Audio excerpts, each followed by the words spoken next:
Hi, everybody. This is Rain Money, and I'm here to give you guys a new episode of season two, the Rain Money and Company Daily Discussions podcast. I'm happy that I have folks that are willing to listen to me talk about my various situations and opinions. It's a privilege to have people listen to you. It's not a privilege that you get to listen to me. Let me repeat, it's a privilege that you guys get to listen to me because I'm just a regular gentleman that's trying to get through the world. After a successful season one, we had a bonus episode where I got interviewed. And in season one, I had one episode where I had three people join me, two of them friends. And this season, we'll definitely continue that, and I'll have more folks. Will it be 5 episodes again in a bonus episode? Sorry for that noise in the back. And the music might be a little too loud. But it's 070 Shake. Come on now. I want to go see her show this past Valentine's. It was great. But going back to what I was saying, if if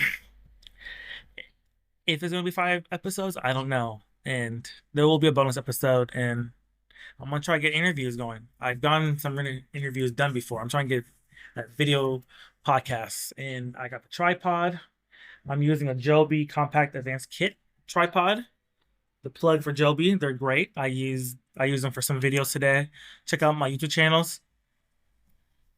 I got the low key Ray at Ray Money 1997. That's my personal one. Then you got this podcast. Literally type in the name, you see on YouTube over 1,100 subscribers at least. And then yeah, I got another game slash breakdown channel as well. But this, I'm back in it. I'm gonna make more content. It's spontaneous, but it's also structured, if that makes sense. Like you see me drop like 8 stuff because I was taking my time working on it. But now we can get past that aside at the 2 minute 20-second mark and talk about the subject at hand, the topic at hand. We're going to talk about the crazy title that you guys are wondering what the hell happened. The way I'm going to tell you what happened is through the incorporation of the 5 W's and 1 H that I used on my paper, my blog, because I really did write about this a few months ago. And I thought, why not do a good job of spreading the word by saying it myself, narrating my own story, even though I wasn't, not wasn't, I didn't have the ability to be conscious of what was going on since I was a baby. I was still developing mentally, not just mentally, physically as well. So, who am I? I am Raymond, the adult, formerly the baby that almost got very hurt, most likely would have died. And what am I telling you guys this? A lot of folks gonna be asking about the what. The what is I want to create more intimacy between you and the listener about what's going on with me. And giving you stories about my life just so you can maybe see why I talk in this manner or act in the manner that you might see me on YouTube will make it make more sense for you and endear you to me. And just be a little more transparent. You don't ever be full transparent. Just letting everybody know that. But pulling the sheet down is okay. You know, we all have our own unique experiences. Some could be on a scale from 1 to 10, 2 really, and then mine's like for instance, mine's like a fucking 10. And it's crazy. And I'm not trying to curse. I don't curse, but man, because now that I'm going through these steps, I'm gonna go to the when. I wrote in the article that I was either one or a little over one. And it makes sense because I wouldn't be there at somebody else's place at their apartment for my 1 year old birthday party, right? So I had to be a little past 1 years old, but right before my mom got pregnant with my sibling. Where did it happen? About 25 minutes southeast of Seattle, Renton or Kent. And why did it happen? I'm gonna just be straight up honest. Negligence. I don't blame my parents, especially not my mom, because she was with me from the beginning of birth. And you're gonna be like, oh, of course, he's with you since the beginning of birth. Like, no, no, you don't understand. Let me give you context. My dad wasn't there when I was born. I didn't see him until I was 9 months old. Haha, gotcha, bitch. So, yeah, that's what I mean. I'm not one of these simp dudes or whatever say, oh, the mom did it. No, my mom actually, you know, was, I was just with my mom for 9 months before, we came and ended up going to live with my dad full permanently because he was making, he had to get stuff set up in order to have it arranged for us to properly live. Yeah.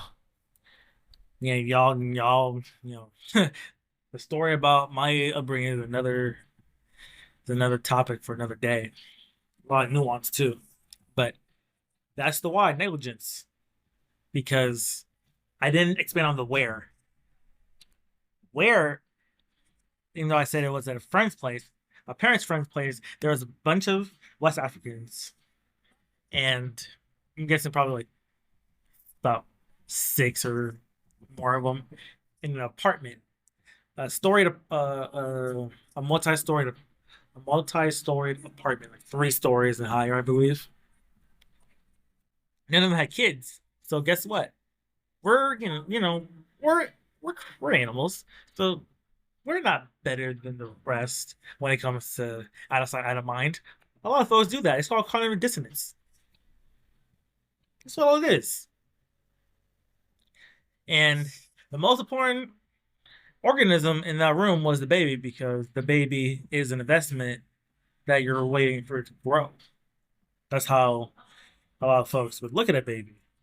I'm not saying grow as in, when you're making money or whatever. No, grow as in physically, mentally, yada yada yada, in a productive manner.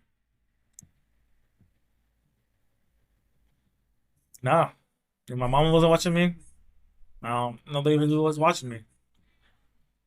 My dad, I'm not gonna blame my dad, is my dad was just probably having a fun time talking to them. And these West Africans love drinking their beer. But now getting to the how, the final stage of that elementary school process. That's really relevant to be using, by the way. That's how you should vet people with the 5 W's in 1 age.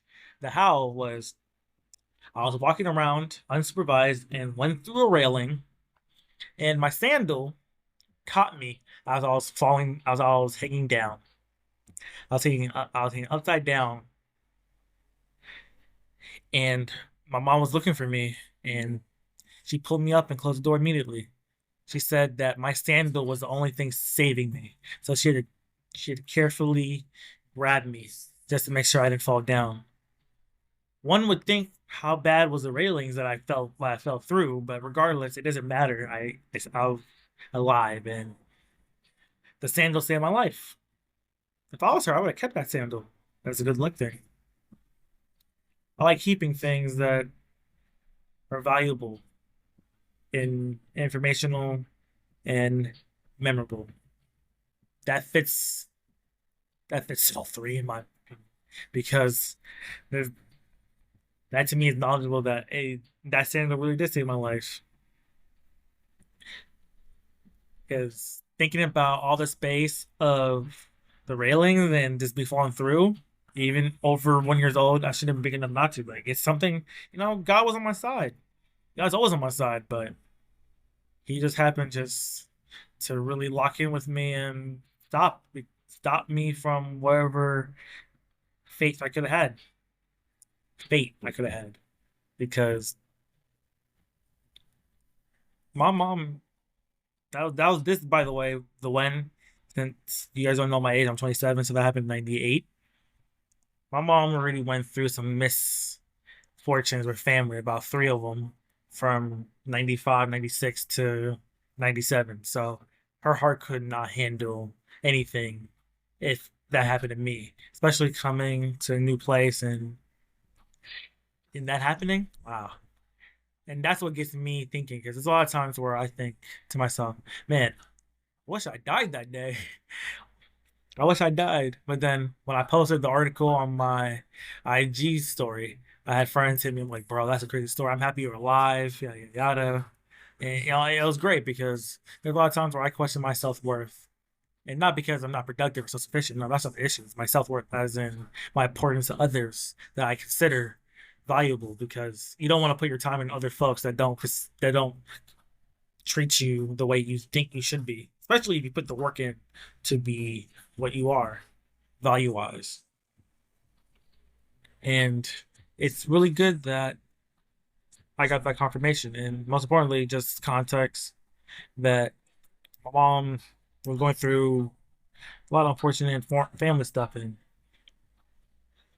no parent would want to lose a kid, of course, but that would have been even more devastating or made her more numb. Who knows? And then for my dad, I asked my dad about it afterwards, after I wrote the article, and he said that was the scariest thing he ever dealt with in his life. And I said, wow.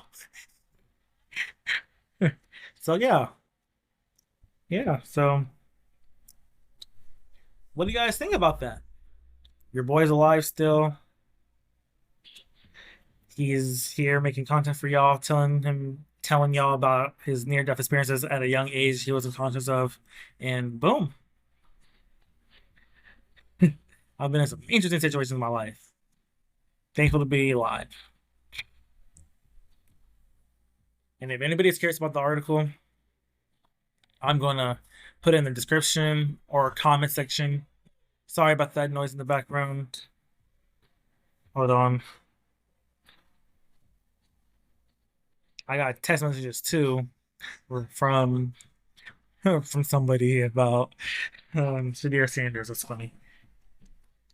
But yeah, I'm gonna put in the description or in the comment section, and that's what we're gonna do because I want you guys to see how it was in the written form and tell me what you think about me telling my own story because I'm doing the best I can since I can't remember it, but just going off how my parents felt and all the information they gave to me.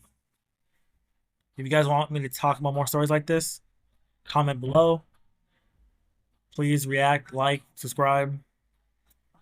And one last thing, there'll be more content to come. Peace.